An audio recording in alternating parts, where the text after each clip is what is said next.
In many Latin American cultures, woman equals mother, as traditional family roles have long dominated in the region.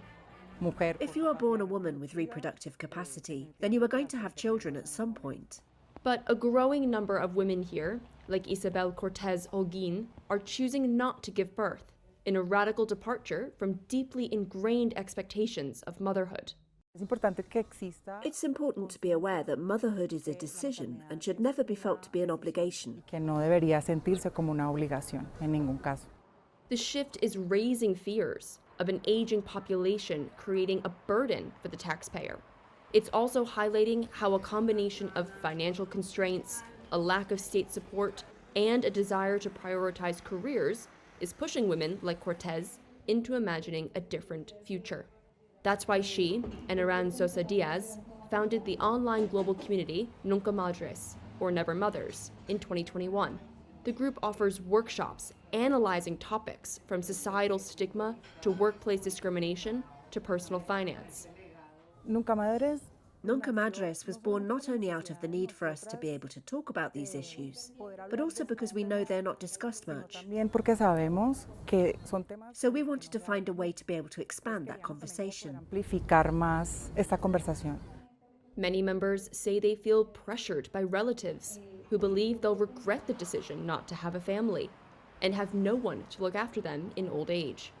Figures show Latin America and the Caribbean has seen the most dramatic decline in birth rates of any region globally since 1950. There is little worldwide data on why women choose not to have children, but Nunca Madres says economic concerns are the top reason women give, including the risk of losing their jobs or stalling their career progression. Climate change comes next, as members question the wisdom of raising children in places where water is being rationed. Nunca Madres offers the support that right now we have found is most needed, both for women who have already decided not to be mothers and for women who are in the process of deciding whether or not to be mothers.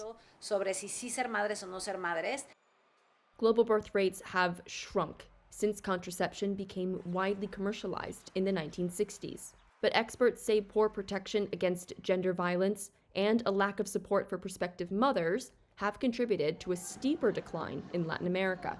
In Europe, free early childcare policies and paternity leave have somewhat helped boost birth rates. But experts say not many equivalent policies exist in Latin America, where some governments are instead increasing restrictions on abortion, contraception, and sex education. As figures from the World Bank show more women in the region have been joining the workforce, Nunca Madres says it's important for women to have role models that provide alternatives to motherhood. When you don't have this representation of women who are not mothers by choice in full, for example, you can't imagine beyond what you don't see or don't know.